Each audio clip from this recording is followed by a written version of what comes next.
Dá o patrocinho, ó. Mostra ali no câmera. Boa noite. É uma honra, né, poder estar coordenando essa mesa que está tratando da questão das mulheres indígenas, compartilhando experiências e reflexões sobre a escola. Então, eu queria agradecer o convite, dizer que participei já, né, de algumas atividades do gênero e diversidade na escola, e eu fico muito alegre de poder estar colaborando e dando continuidade a essa colaboração, a essa parceria nessa mesa.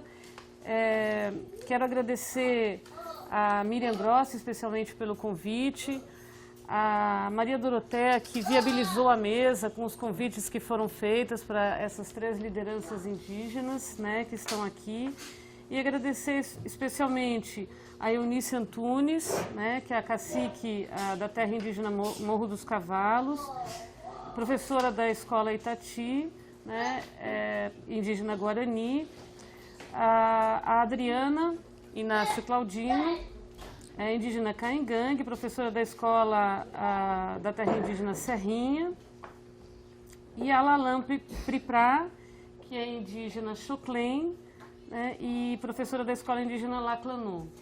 Então, elas estão aqui numa fase assim, bastante conturbada, com muito trabalho, né, no meio de uma etapa da licenciatura intercultural indígena, curso no qual elas são também acadêmicas, né, aqui da UFSC, e especialmente no caso da Eunice também numa fase de questões ligadas à terra indígena, né, Eunice, uma fase bem conturbada. Então, quero agradecer delas estarem aqui apresentando a experiência e suas reflexões para a gente. Quero também agradecer a presença da professora Bárbara Barbará, né, que está aqui, e a professora Carmen Rial, que é presidente da ABA, a nossa Associação Brasileira de Antropologia, e veio aqui escutá-las pela especialidade da ocasião. Então, eu vou passar a palavra a Eunice, né, para dar início à sua exposição. A gente calculou mais ou menos 15 a 20 minutos de exposição. Então, boa noite a todos. Na minha língua eu falo Nhandeputundio, que é na língua Guarani.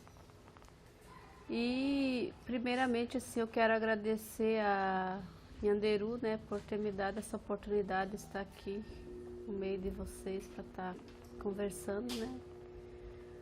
E o convite também, né, agradecer pelo convite a professora Antonella, a professora Doroteia e as minhas colegas, né, que estão aqui acompanhando também. A gente se sente um pouco mais fortalecida, né, estando no meio de vocês também. Mas assim, eu vou relatar assim sobre, né, a terra indígena do Morro dos Cavalos, sobre a escola, enfim, várias coisas.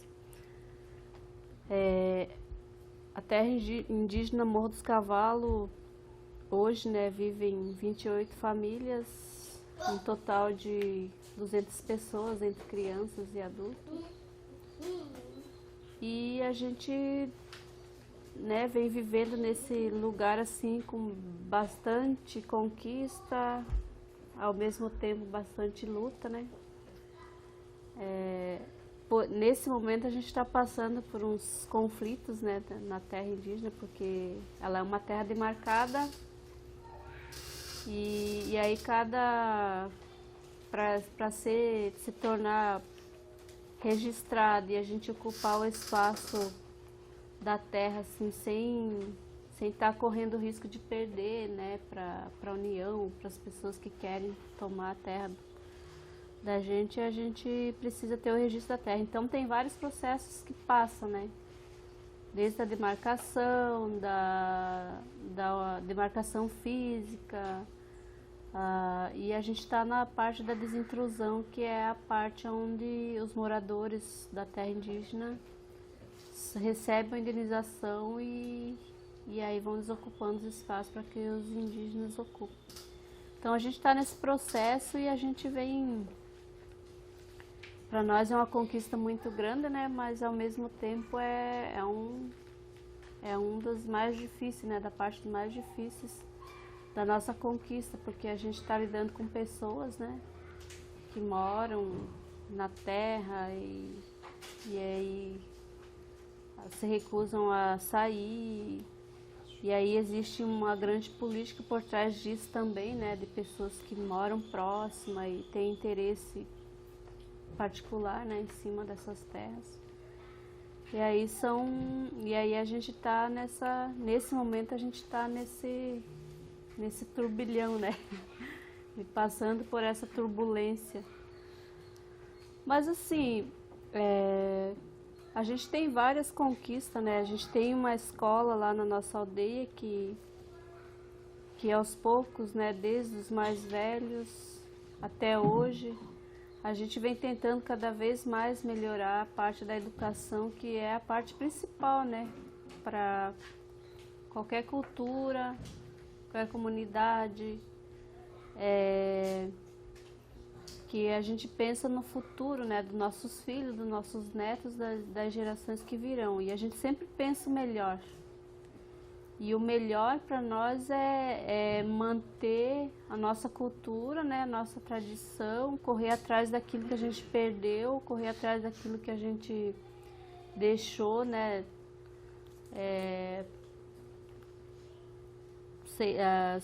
sei lá por causa do que, né, talvez porque a gente não teve uma condição de trazer até agora, ou são vários fatores, né, que levaram a gente a perder algumas coisas, mas assim a gente não esquece, né, a gente sempre está correndo atrás daquilo que é a essência que a gente fala, né, da educação. E hoje, graças a Deus, a gente tem uma escola bem estruturada, assim, eu digo bem estruturada não da parte política mesmo, dos governantes, né, nem do Estado, mas bem estruturada assim no contexto indígena mesmo, né, que é um sonho que os mais velhos vêm sonhando desde o início, né, quando os mais velhos rejeitaram à época a escola nas aldeias, porque a escola estava tirando a criança do meio dos familiares, de dentro da casa de reza, e trouxe para um lugar fechado, onde ali fazia uma lavagem cerebral na cabeça da criança, né? E ela acabava não tendo mais aquele tempo de receber educação familiar, que era como era passado antigamente, né? E acabou deixando os rituais para não faltar aula. Então chegou um tempo que os mais velhos falaram, não, chega de escola, a gente não quer mais escola, não quer mais, porque a nossa cultura está acabando com a cultura nossa, né? E aí, então, numa reunião junto com vários professores, com a Secretaria de Educação, com a universidade, né, foi-se pensado uma proposta de educação diferenciada, uma educação específica, né? E aí os mais velhos colocaram para nós a proposta de a gente passar aquilo que os mais velhos queriam que a gente passasse, que é a cultura, a língua, a crença, os rituais, a agricultura, né? Tudo isso, já que não estão mais indo para casa de reza ou seguindo essas práticas em família, que a escola então se responsabiliza por isso, né? Então hoje na aldeia lá do Morro dos Cavalos a gente tem, todos os professores são indígenas. A gente só tem o diretor que não é indígena ainda, porque até agora não houve um concurso, né, no estado que estava previsto para ser um concurso específico, né, para cada etnia. Então era para sair em 2010 e não saiu. Aí a promessa é que esse ano saia, a gente espera, né, para que a escola se torne 100%, né, indígena. E aí o currículo é de acordo com o que a comunidade, né, impõe para nós professores, E a gente vai ensinando e formando cada criança, cada jovem, cada aluno conforme a sua capacidade, né? A sua capacidade no modo de entender. Para nós também, cada criança, ela vem com um dom, né? Ela já vem com uma missão nessa terra. Então eu não posso querer transformar essa criança num adulto, né, para seguir uma missão que não é a missão dele. Então para nós é contra a regra do ser humano, né? Isso, se a gente querer impor algo que não é daquela criança. Então para nós tem tudo, a partir do nome, a criança recebeu o nome, ele já está com a missão, com aquela missão que ele veio para a Terra, né, de fazer. Se ele vai trabalhar na saúde, na parte da agricultura, ou vai ser um caçador, ou vai ser um conselheiro, uma liderança, né? Então é como se fosse um destino que nós não teríamos, né, esse poder de mudar o destino das pessoas, né? A gente tem que respeitar cada um conforme a sua missão, né? E aí então a gente vem tentando até agora a trazer essa escola e a montar um sistema de educação escolar. A gente, desde 2003, nós íamos tentando com o magistério, a gente fez um magistério específico, tentando montar um sistema, uma grade curricular específica para indígena, né? A gente não conseguiu chegar lá ainda, né? Mas a gente já teve um avanço. E agora a gente veio para a universidade e aqui a gente está num grupo bem maior de pessoas. E a esperança é que até o final do curso a gente consiga, né? Pelo menos balançar o sistema de educação, que além já está bem ultrapassada, né? A questão dos currículos e tal, ela já não está mais atualizada assim, e atendendo as pessoas, né, de hoje, assim, as crianças do dia de hoje, porque a gente sabe que desde a época que foi colocado esse sistema até hoje muita coisa mudou, muita coisa evoluiu, né? Então é um sistema assim que está muito atrasado. Para as pessoas de fora, né, para as escolas do homem branco, a gente já percebe que isso está acontecendo. Imagine para nós, né, que somos indígenas, então ela não tem nenhum valor assim.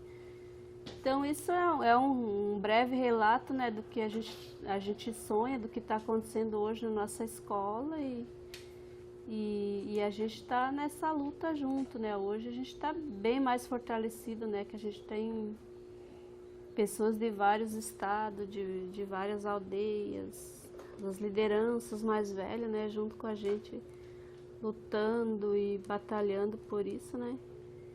E também a gente tem agora a universidade, que eu acredito assim que a gente chegou onde a gente queria, né? Porque era muito difícil, né? Tempos atrás, assim, um índio está fazendo uma faculdade, né? Essas coisas, a gente nem tinha noção de como que era isso, e era um sonho que todo mundo tinha, mas ninguém imaginava um dia estar aqui.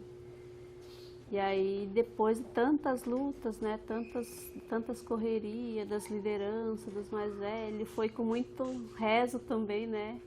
Foi com muito propósito nas casas de rezo que a gente chegou até aqui, né? Então, para nós é uma conquista muito grande, assim, e a gente somos os que estão abrindo caminho, né? Para que os futuros alunos que virão, eles já vão ter mais facilidade de chegar numa universidade, porque nós estamos aqui e a gente está aprendendo os caminhos, em que porta bater, né? Então, se vocês me perguntarem aonde que a gente vai chegar com isso, nesse momento eu diria não sei. Porque a gente está abrindo caminho ainda, né? A gente tem um propósito, mas a gente não sabe ainda, né? A gente está aqui lutando ainda, né? A gente conseguiu o espaço, mas a gente não tem uma certeza do que vai ser legal, do que não vai ser. Mas depois que tiver concluído, sim, a gente vai dizer isso deu certo, isso não deu certo, para que o próximo grupo que entrar vai dizer, ó, a gente vai mais tender para esse lado, porque aqui deu certo, esse aqui não deu certo, né? Então, são essas minhas palavras, né? Então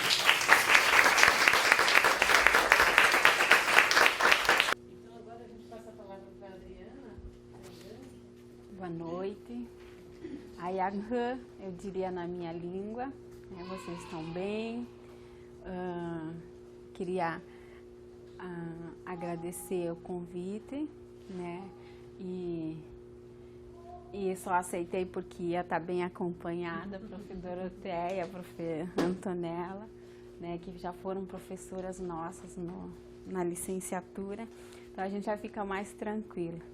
E pediria a pé para ele que ele honre nós, para que ele abençoe esse evento e que aconteça como ele tem que acontecer, né? E é uma responsabilidade bem grande falar depois de uma cacica, né?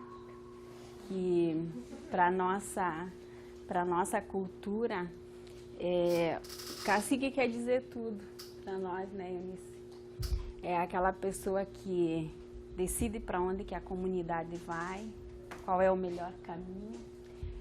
E eu falo isso porque eu sou filha de liderança, meu pai é cacique, terra indígena da Serrinha, né? E tudo que acontece com as comunidades é responsabilidade deles, né? Se eles forem bons pais, bons administradores, a comunidade vai de vento a poupas, como diz outro, né? Então, eu sou Adriana, terra indígena da Serrinha, sou professora já há 12 anos, né?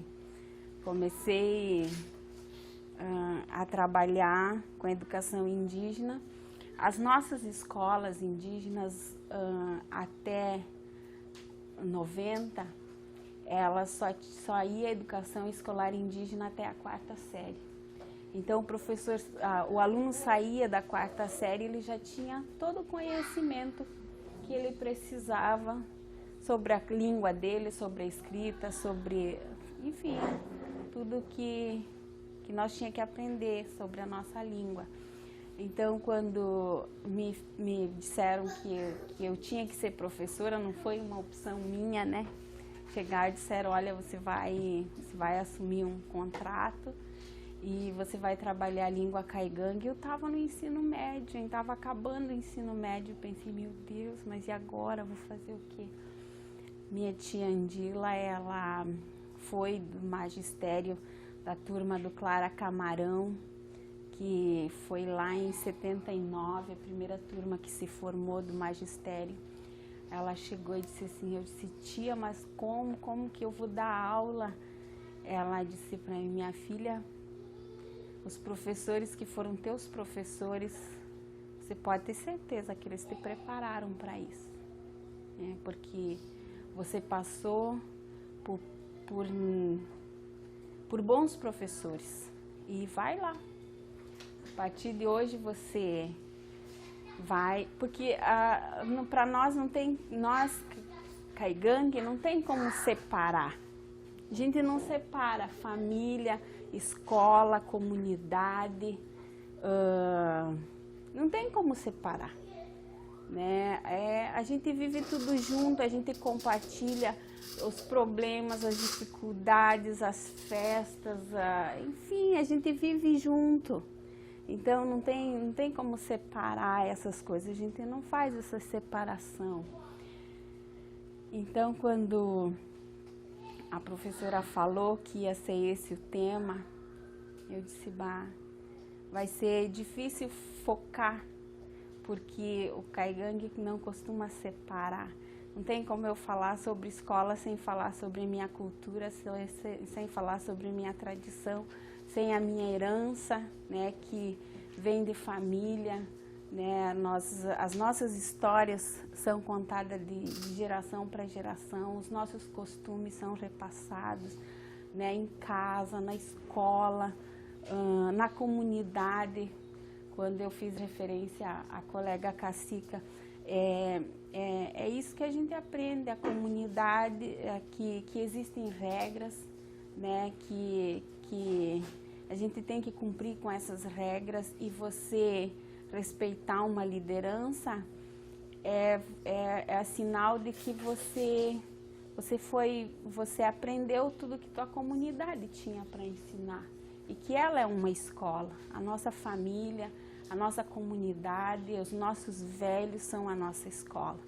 Hoje, quando se fala em educação diferenciada, a gente aproveitou para levar os nossos velhos para a sala de aula, que eles estavam lá, né? As nossas crianças vão com 4 anos para a escola, e que nem a prof. Eunice falou, tira a criança do seio da família. Isso aconteceu muito, e muito da nossa cultura se perdeu, e hoje a gente está buscando revitalizar, a gente está buscando trazer ela de volta, fazer as nossas crianças a conhecer, porque a partir do conhecer, do viver, é que elas vão respeitar o que é da cultura delas, vão ter orgulho e vão saber respeitar as outras culturas também, né? E então hoje nós temos nossos velhos, que a gente chama, na minha aldeia a gente chama de os griots, né?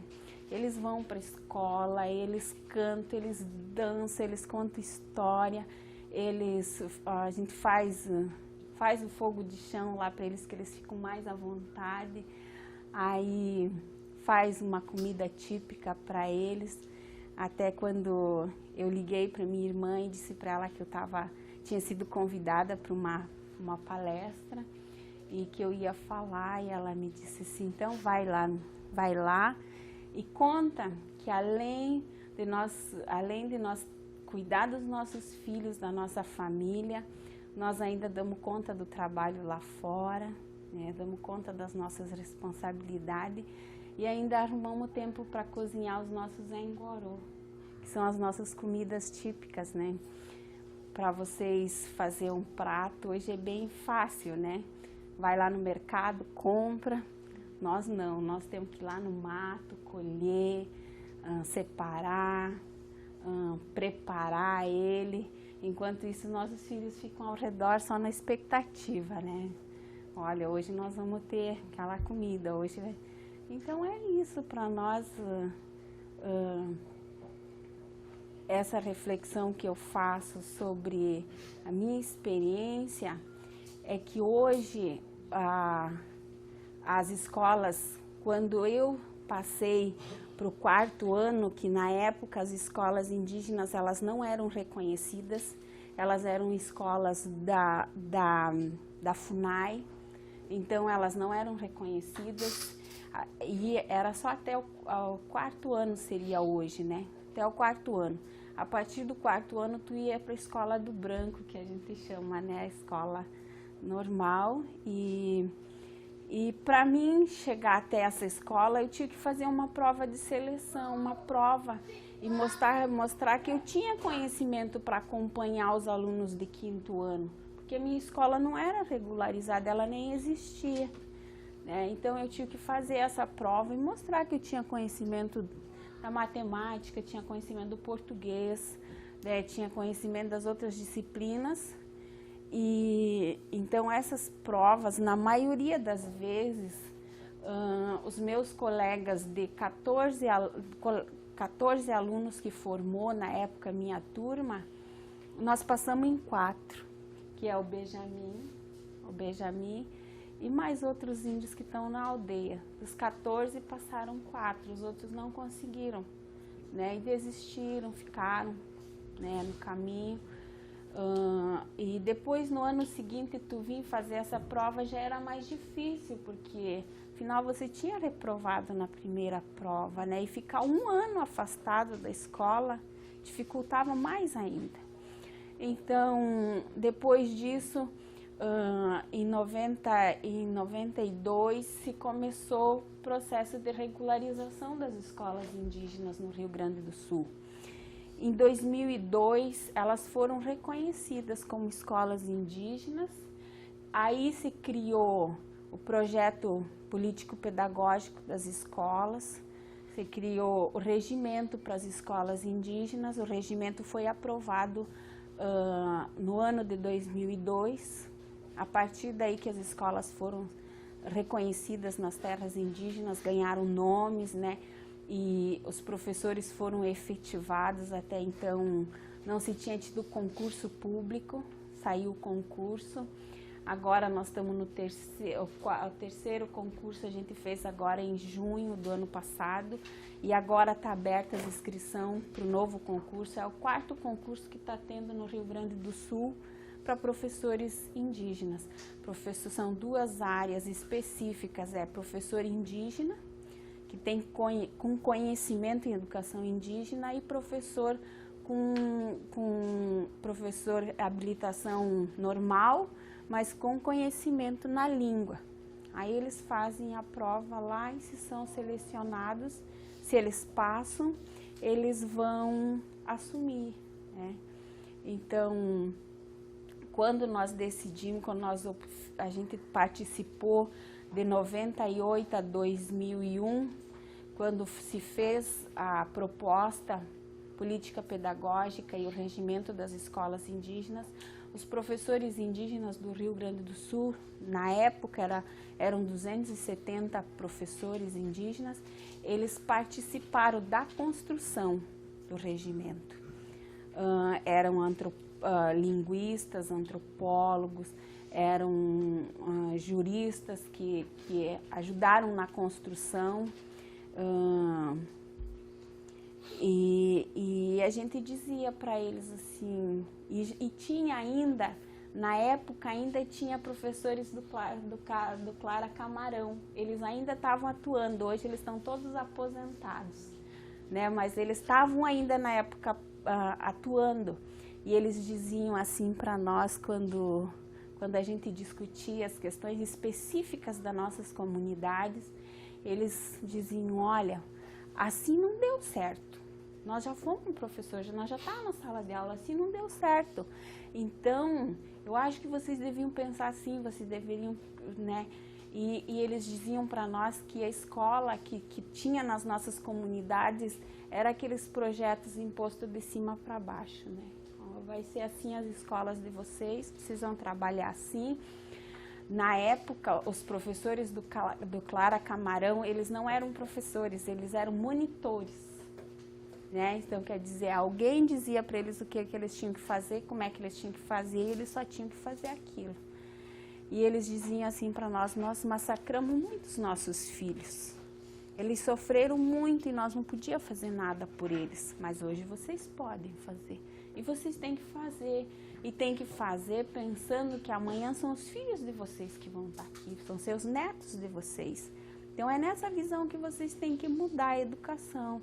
E o sistema seriado, que era na época, ele vinha assim contra o que a gente queria sobre educação indígena, educação específica e diferenciada. Mas eu digo para vocês, as nossas escolas hoje, elas são regularizadas, específicas e diferenciadas no plano delas. Mas mesmo assim é difícil. Tem muita coisa que a gente chega lá, e a CRE, aqui vocês têm a GERED, né? Lá nós temos a CRE. Chega lá na CRE, eles mandam de volta e dizem: olha, não é assim. Eles mandam o plano de estudo. A gente tem que encaixar os nossos conteúdos específicos, mas tem que ter aqueles conteúdos programáticos lá, tem que vencer aqueles conteúdos, e se você quiser fazer uma educação diferenciada, você faz, mas aqueles lá você tem que vencer. E acontece muito, eu não sei se eu diria que vocês... Mas é muito mais fácil. Nossa educação indígena, nós não temos material didático pronto. Nós não vamos pegar um livro e ir para a sala e dar a nossa aula. Não existe isso. A gente tem material que a gente chama de material de apoio. São material que os professores mais velhos fizeram e deixaram para nós. Mas não tento dizer assim, eu vou pegar esse livro e vou ir dar aula. Você tem que preparar a tua aula. E muitas das vezes é muito mais cômodo você ir lá na sala da coordenação e pedir o livro e levar para a sala de aula e dar aula para o teu aluno. E a educação específica, diferenciada, que nós tanto sonhamos, que nós tanto lutamos, fica lá, né? Claro, tem professores que fizeram um magistério específico diferenciado, que são formados, a gente já tem uma visão diferente, a gente tem um sonho diferente, e principalmente eu falo isso porque eu venho de família que o meu pai sonha muito para a comunidade dele. Ele quer fazer a festa dele lá de retomada, que a Serrinha foi retomada, foi terra que foi perdida lá em 45, né? Foi feita reforma agrária em cima da nossa terra. Eram 22 mil hectares, hoje nós só conseguimos retomar 11.950 hectares. Então a gente passou por um processo ali bem complicado. As famílias que estão hoje na Serrinha, são 780 famílias, são descendentes dessas famílias que foram expulsas lá em 45, né? Então é difícil você ver, é muito triste tu saber que todo mundo pensou, que todo mundo sonhou, mas que os colegas estão ali insistindo em fazer a mesma coisa que o professor não índio fez com as nossas mães. Porque a minha mãe passou por isso. A minha mãe foi proibida de falar a língua dela, né? Na sala de aula ela não podia falar a língua dela. A minha mãe, se ela entrasse na fila e ela não soubesse pedir a merenda, ela tinha que voltar lá no final da fila, né? Então, é muito triste quando a gente vê colegas nossos fazendo isso com as nossas crianças. E é muito... O pessoal mexe com nós na UFSC, na rua, né? Que dizem que nós estamos aqui, que nós ganhamos tudo, né? Mas olha, por mais que nós estamos aqui, a gente sabe que a gente ganhou, mas a saudade da família é grande, a vontade de estar lá. É assim, se a gente pudesse levar a UFSC lá para dentro da aldeia e ficar lá, nós com certeza ia dar um jeito de fazer isso, né? Mas a gente sabe que não, que é para o bem da nossa comunidade, que é para os nossos professores que estão na educação, até as séries iniciais, os professores estão dando conta. Mas saiu das séries iniciais, nós temos professores no ensino fundamental, nós não temos professor formado para trabalhar. Então acontece isso que eu estou dizendo, é mais fácil chegar lá e dar o livro. Eu mexi com uma professora de história, de geografia. Eu posso falar porque ela é minha prima, né? Então eu posso falar assim como eu pude falar para ela. Né? Os alunos era 6 de novembro e a comunidade estava comemorando os 15 anos de retomada da Serrinha. E ela disse assim, mas o que os alunos de vocês hoje estão agitados, estão para lá e para cá, puxando coisa e tá? Disse, nós estamos preparando as atividades que nós vamos fazer depois, o cacique vai vir assistir, a gente vai fazer uma retrospectiva para ele, porque ele participou do processo de retomada.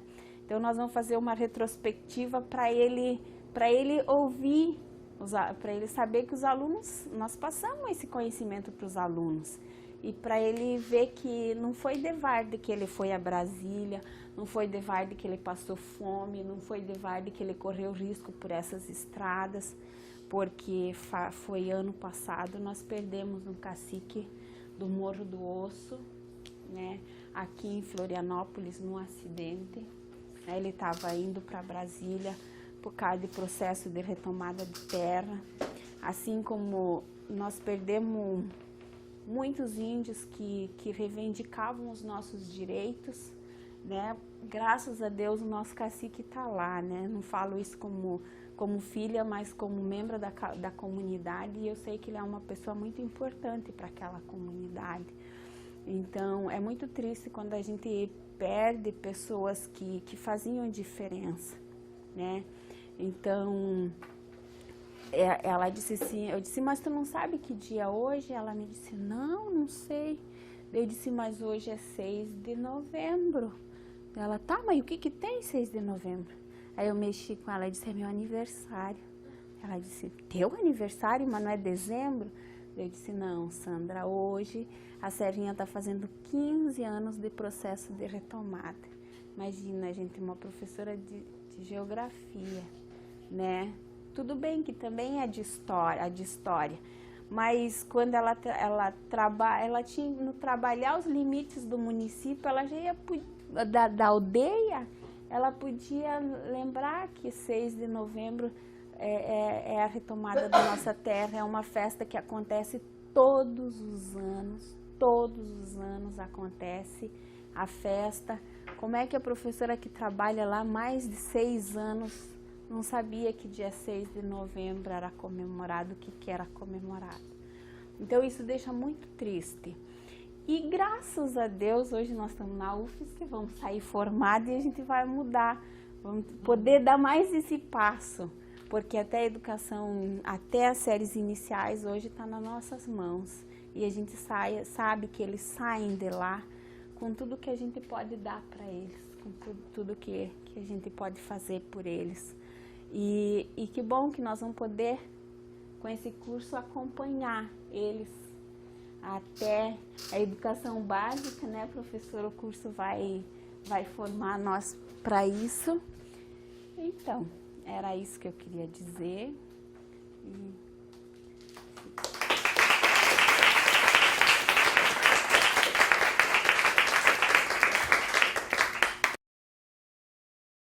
Eu sou Lalan Priprá, sou professora da Escola Indígena Laclanon, venho do município de José Boiteus, Santa Catarina, né, da terra indígena Laclanon.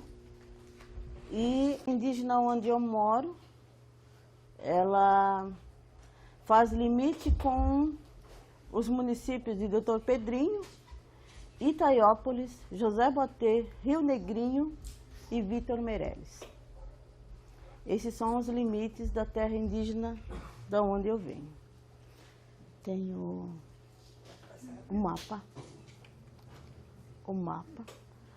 Então, eu trouxe um mapa da minha terra indígena, da onde eu moro.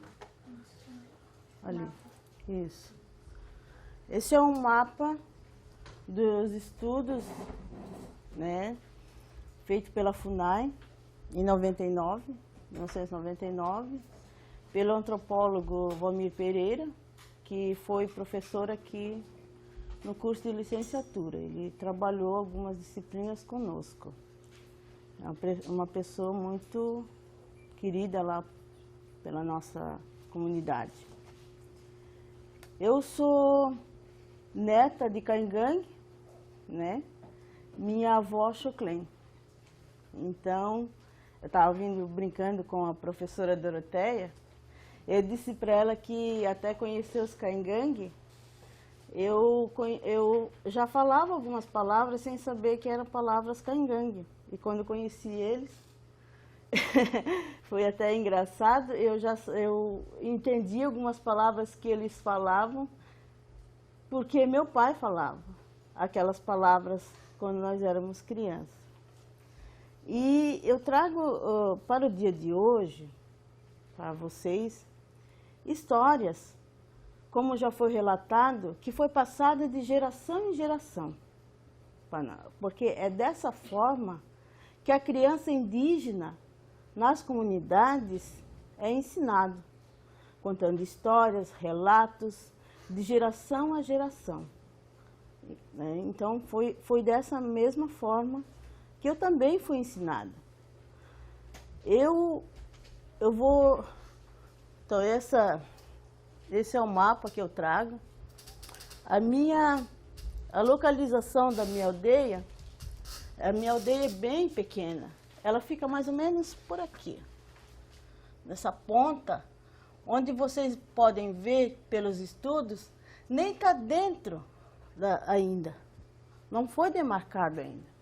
Porque como todo índio, nós ainda, todos os indígenas do Brasil ainda estão reivindicando seus direitos contra as terras indígenas. Então nós não somos diferentes. O Xoclen ainda está reivindicando esse direito de morar numa terra que já foi dele. Então a minha terra era 37 mil hectares. Hoje estamos, eu posso usar palavras confinado, em 14 mil hectares, né? Lá no interior do município de José Boatê. Para vocês terem uma ideia, José Boatê já é município do interior. E nós moramos no interior do município. Então, eu costumo brincar e rir. Eu digo assim, a gente não mora, a gente se esconde. Porque é um município difícil de se achar. Então, eu trouxe esse mapa para vocês terem uma ideia. E hoje a gente está reivindicando nossos direitos, porque eu também sou filha, parente de pessoas que já foram lideranças. Meu pai foi liderança, meus irmãos foram lideranças, ainda são lideranças. Então a gente tem uma organização lá na nossa terra indígena, que por causa da barragem construída, a barragem norte, a maior do estado de Santa Catarina, se encontra em José Boatê. A maior se encontra em José Boatê. A barragem norte é uma barragem de contenção às enchentes. Se não existisse aquilo lá, Blumenau estaria sempre debaixo da água. Então, essa barragem, ela fez com que a gente subisse aos morros. Não moramos mais às margens do rio, como meus avós, meus bisavós moravam. Moramos acima, alguns quilômetros acima do rio. Quando queremos buscar um peixe, temos que descer ladeiras, muitas vezes, porque a barragem está lá. Todas as vezes que chove, as chuvas que dão aqui, quando chove lá no nosso lugar, aquilo lá enche. Nós ficamos ilhados. Então, por causa de tudo isso, quando fizemos a nossa organização, por causa dessas enchentes que dão, a nossa terra indígena, as nossas comunidades, ela se dividiu em 8 aldeias. Hoje se encontra 8 aldeias na nossa terra indígena. 8 caciques e um cacique-presidente. O cacique-presidente é a pessoa que coordena todos os outros caciques. Da mesma forma como aqui o governador e os prefeitos. Então, eles buscam, todos eles juntos buscam as reivindicações contra os direitos dos indígenas, de nós indígenas. E essa organização interna, ela foi criada por causa da necessidade de comunicação quanto às enchentes, por causa quando foi dividido em aldeias. As comunidades foram divididas em aldeias, por necessidade de comunicação. Hoje, então, o meu irmão mais velho, ele foi eleito 3 vezes cacique-presidente.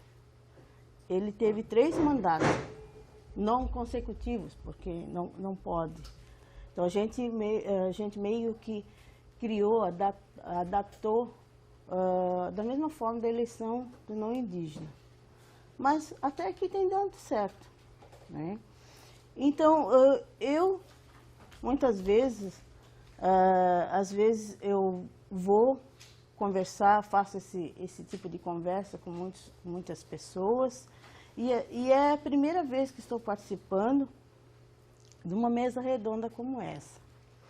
Eu agradeço muito a coordenação por ter aceitado a tal, eu acredito que foi indicação da querida Doroteia, né, nossa professora. Então, como as colegas já falaram, tanto a professora Antonella e a professora Doroteia já foram nossas professoras aqui na licenciatura. E eu agradeço muito essa oportunidade que estão nos dando para estar nos contando isso que a gente passa no nosso dia a dia, como pessoas, como membro da comunidade, como indígena, contar relatos, fatos do nosso dia a dia.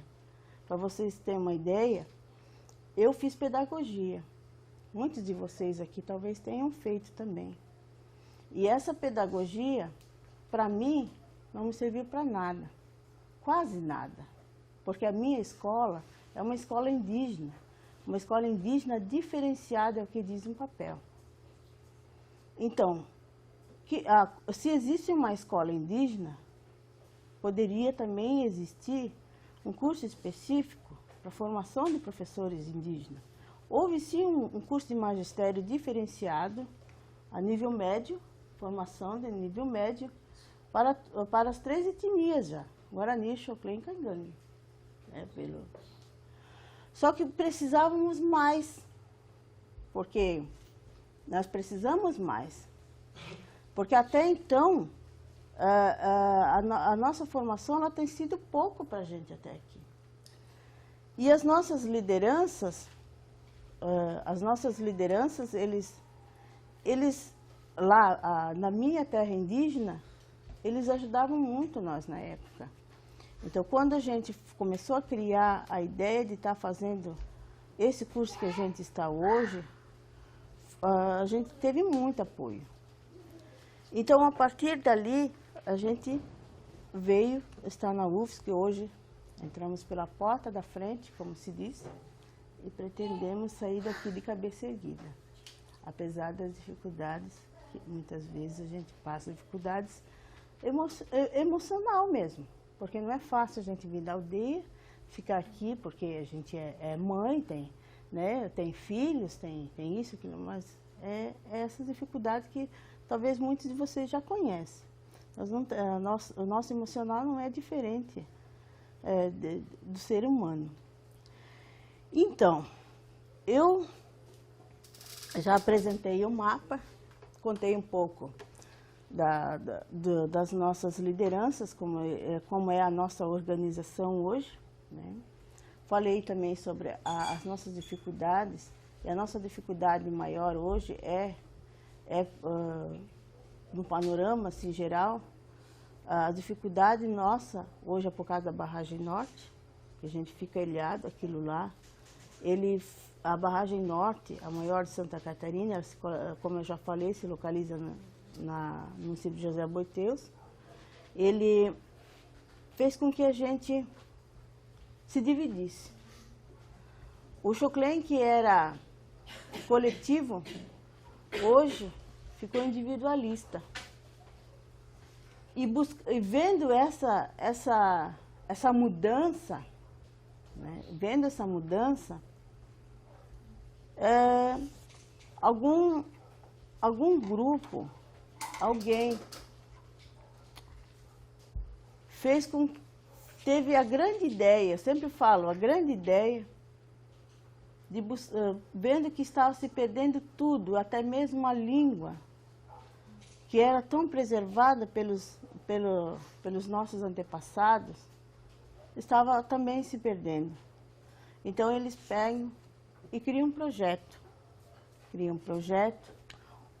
Para poder revitalizar a língua. Isso no final dos anos 80, né, meados de 90, por aí. Eu ainda era muito criança. Mas até então, lembro que as escolas eram multissereadas. Não era escola indígena. Era escola isolada, federal, multissereada. E foi nessa escola isolada federal, multissereada, que eu estudei. Estudei até a 4ª série, fui para a cidade. Fazer a minha 5ª série, o ensino médio e todo o resto que eu achava necessário. E quando eu saí daquela escola, na aldeia, eu tinha 12 anos. Faculdade, universidade, então, era um sonho distante. Qualquer curso superior é um sonho distante na época. Então, eu sonhei muito com esse dia de estar num curso superior. Não tenho pai, sou filha de mãe viúva. Passei muita dificuldade para chegar aqui. Muitas dificuldades. Financeira, psicológica, emocional. Ter que deixar minha mãe, adolescente, e ter que ir para a cidade. Morei na cidade de José Baté, terminei a 8ª ali. Fui para Chapecó aos 16 anos. Uma menina de 16 anos foi morar sozinha na cidade de Chapecó para poder estudar. Estudei lá até o 2º ano. Por causa dessa distância, eu voltei para minha terra. Voltei para minha mãe. Ali me casei. Mas ainda não terminei o ensino médio e a faculdade era ainda um sonho distante. Isso aqui é uma experiência pessoal minha. Ainda era um sonho distante. Mas eu vendo, a partir de quando eu voltei para a aldeia, então, como eu já era maior de idade, eu comecei a ver os processos de dificuldade que eles estavam tendo, os adolescentes, as crianças, para estar ali estudando. Toda a dificuldade que eu havia passado, a dificuldade financeira que eu havia passado, as crianças ainda estavam estudando, passando para poder estudar. Eu participei, então, junto já com meu irmão, já liderança, cacique presidente, eu pude participar de algumas reuniões para fazer um projeto de uma escola indígena que funcionaria na própria aldeia para essas crianças. Porque as crianças, apesar da dificuldade financeira que eles passavam, tinha discriminação, né? E fora isso ainda, a criança indígena, ele se sentia muito mal por causa disso, né? Porque eu passei por isso e eles ainda estavam passando. Então, às vezes eu dizia para o meu irmão, o que tu acha?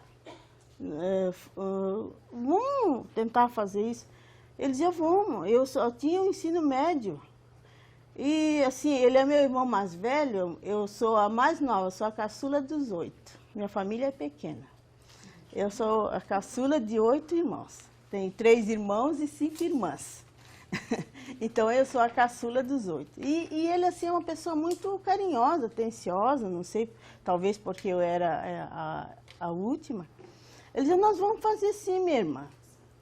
E foram, então, a partir dessa conversa familiar, ele foi alastrando, assim, entre a comunidade, pessoas que tinham mais afinidades com ele, e ali foi se criando um projeto da escola indígena, lá para a terra indígena Laclanó. Em 2002, foi levado, foi dada a resposta, e no mesmo ano, em 2001, em 2002, iniciou a construção da escola. Essa escola ela começou a funcionar em agosto de 2004, foi breve. Foi bem breve, era o governo a mim, e eu não sei porquê, mas foi tão breve, parece. E eu lembro que começou essa escola indígena, começou em 2004 a funcionar, em agosto de 2004, e os professores que já haviam se formado no magistério diferenciado estavam atuando nas escolas não indígenas, onde se encontravam crianças indígenas. Essa foi o leque que foi aberto para eles não perderem a formação deles, a qualificação, a formação deles. Aí, quando começou a funcionar, esses professores voltaram. Aí, o que aconteceu? Lá, eu hoje, na aula de hoje, eu estava dizendo, na terra indígena, quando você vê que algo está faltando para a tua comunidade, mesmo que você sonhe em ser advogado, você vai fazer aquilo que você acha necessário para a tua comunidade.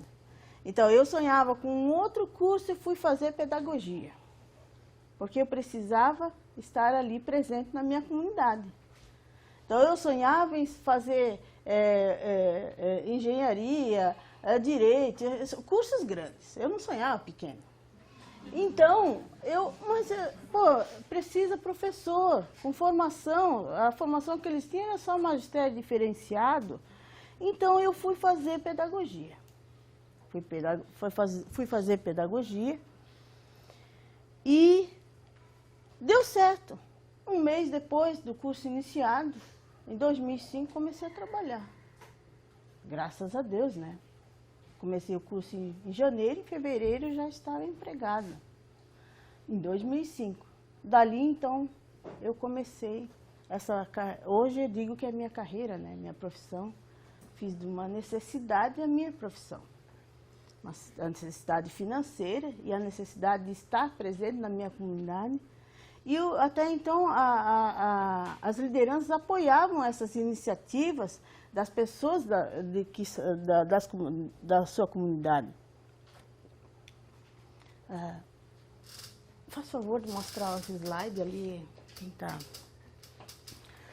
Então, o que eu estou falando é o que estava aparecendo antes. Um panorama geral sobre educação escolar indígena na sociedade. Então, é isso ali. E eu, voltando lá atrás, no início da minha fala, quando eu disse que aquele grupo que se preocupou em buscar a recuperar a língua materna no final da década de 80, meados da década de 90, estava mais presente do que nunca, quando essa escola indígena começou a funcionar. Então, aquele projeto da década de 80, ali se fortaleceu mais ainda. A partir dali, a partir de então, se fortaleceu mais ainda. E se fortaleceu e aí abriu assim, um leque enorme para nós, para os atuantes. Então, houve, na década de 80, houve a primeira tentativa, né, foi um fracasso. A segunda, mais ou menos. Mas quando abriu essa escola indígena, ela se fortaleceu. Parece que ela revigorou de um jeito assim que a maioria do pessoal que estava trabalhando ali como professor começou a dizer, não, tá certo, vamos fazer. Vestiram a camisa, abriram a mente, parece de um jeito assim que nossa.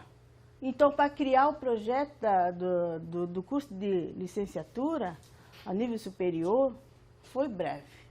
Foi breve. Começamos a conversar em 2006, um curso de formação para professores indígenas de Balneário Camboriú. E quando foi em 2008, já tivemos a resposta. Né? Tivemos a resposta. E para nós foi muito bom. Foi muito bom isso. Estamos aqui hoje. Eu comecei a trabalhar... Pode passar, moça. Primeiro. Então, falei sobre... já falei sobre isso ali, é o último slide agora. Então, tudo que eu estou falando, a segunda tentativa, já falei. A última, pode passar.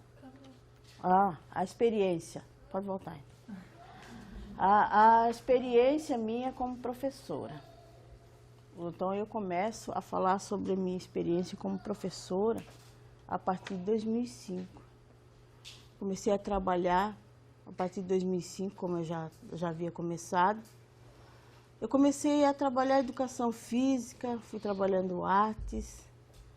E só que a minha formação de pedagogia, eu estava no 4º período já, quando eu comecei a trabalhar em 2009, educação especial. Não havia profissional, e nós íamos, depois, após a lei da inclusão, né, vocês sabem melhor do que eu, que a escola regular tem que estar, ele vai receber essa escola, esse aluno especial, tem que ter um preparo, tem que ter isso. E não, lá na nossa escola não existe, eu digo que ainda não existe. Então, para mim foi um grande desafio, a partir de 2009, começar a trabalhar com 2 crianças especiais. Eu estava no 4º período de pedagogia, sem formação, sem preparo, sem nada. E eu fui trabalhar. Pensei comigo, poxa, mas como eu vou trabalhar? Recebi essas crianças, um mês depois estava lá na Gered pedindo curso de capacitação. Eu não sabia lidar com eles. Preciso. E assim, eu sou uma pessoa que consigo conversar, eu não sei como eu consigo conversar de uma forma que eles acabam me atendendo. Talvez é porque eu sou educada demais, ou paciente demais, não sei, mas eles me atenderam. Eu sei que não demorou 15 dias, arrumaram uma vaga num curso de capacitação que estava saindo. Entrei nesse curso de capacitação para educação especial, lá na nossa regional mesmo, e fui trabalhar, continuei trabalhando. Eu estou trabalhando hoje, ainda hoje, esse ano 2013, estou no meu 5º contrato.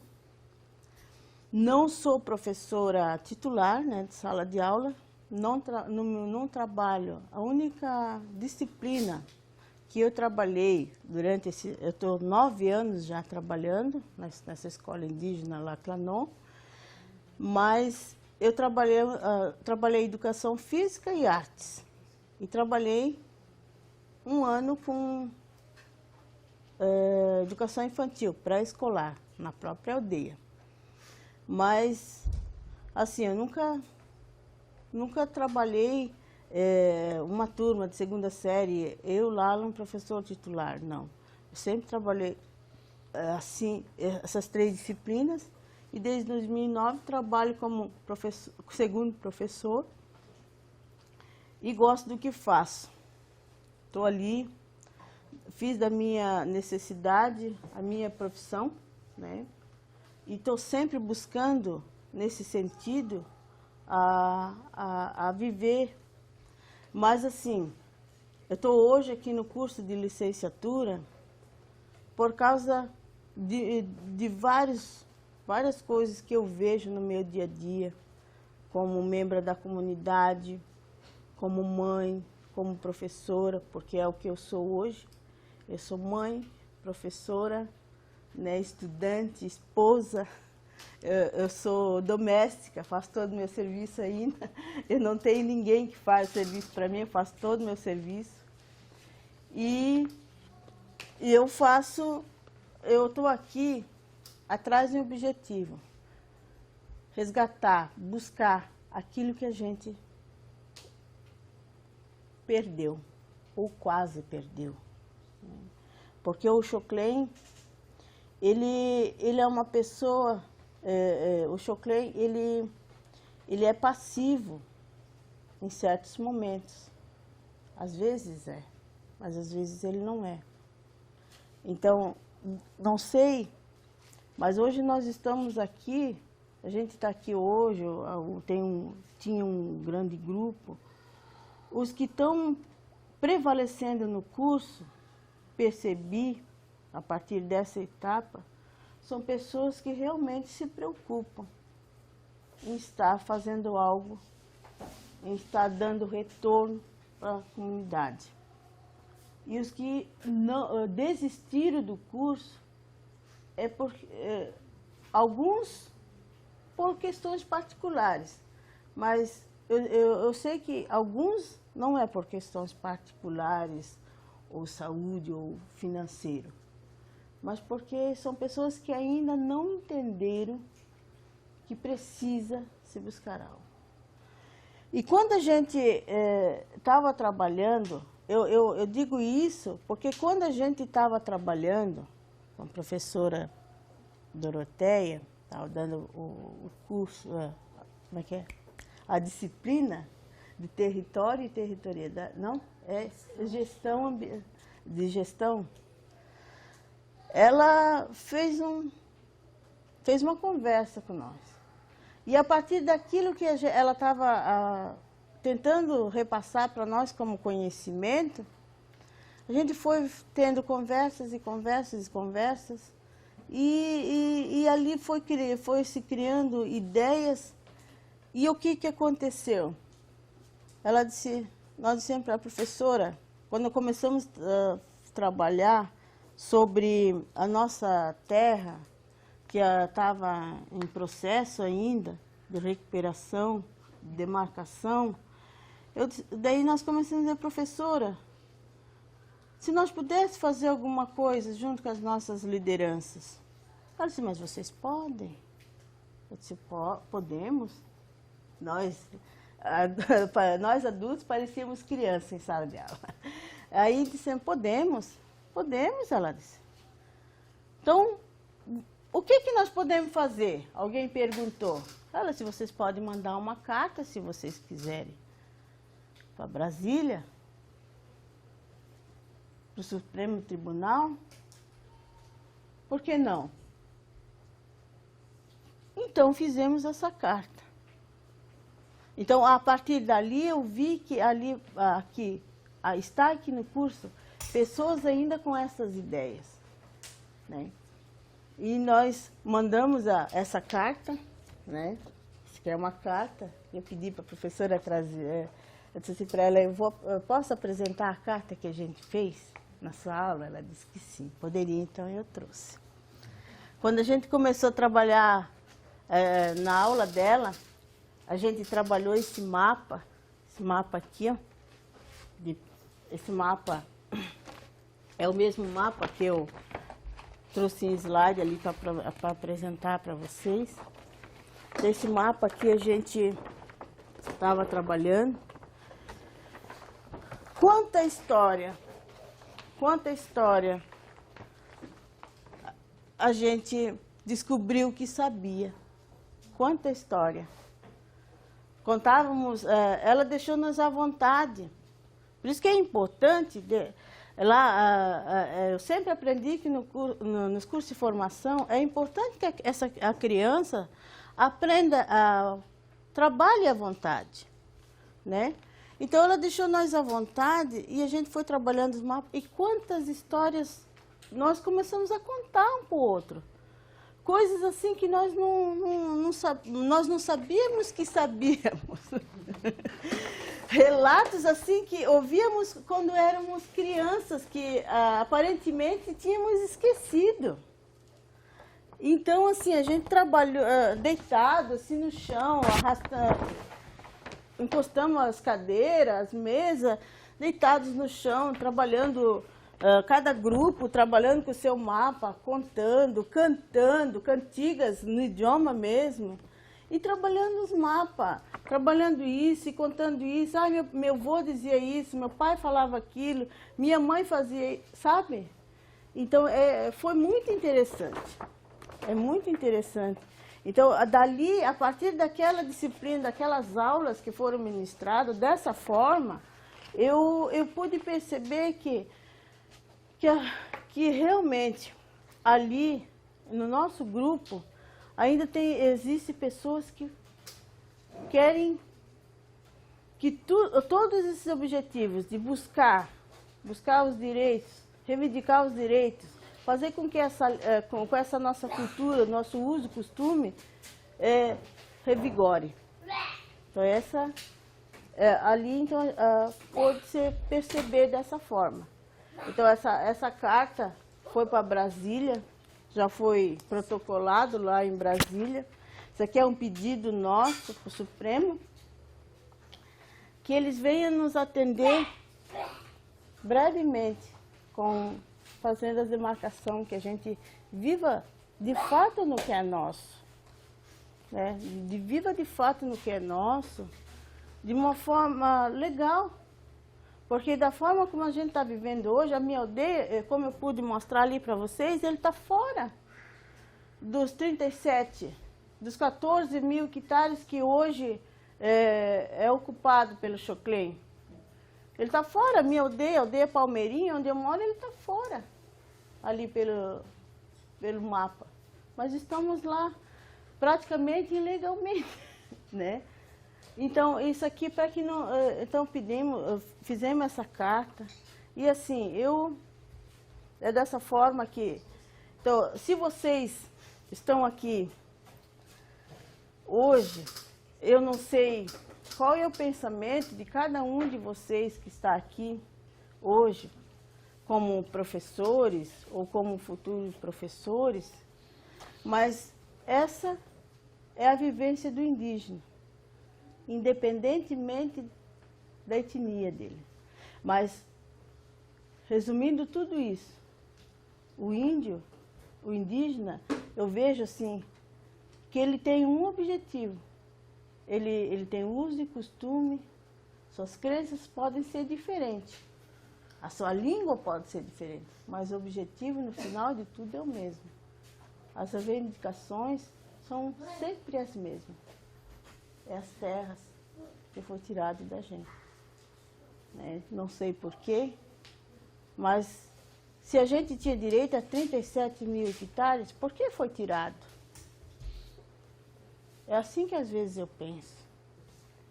Às vezes eu penso dessa forma.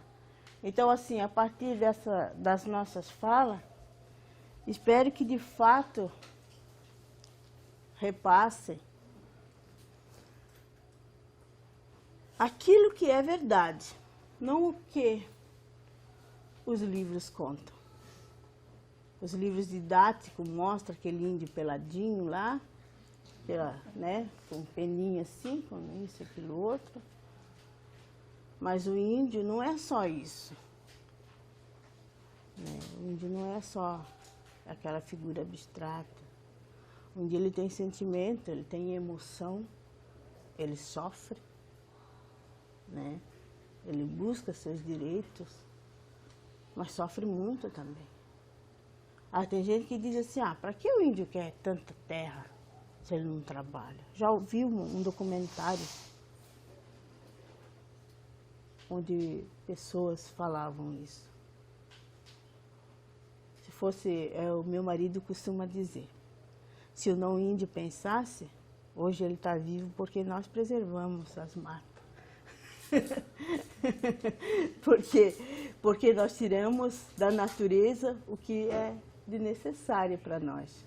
Nós não destruímos ela. É para isso que nós queremos nossos 37 mil hectares. Porque com certeza nós não vamos destruir as nossas terras. Porque é nosso. Então, e com isso, então, contei um pouco da minha experiência, os relatos, fatos, e com isso eu encerro a minha fala.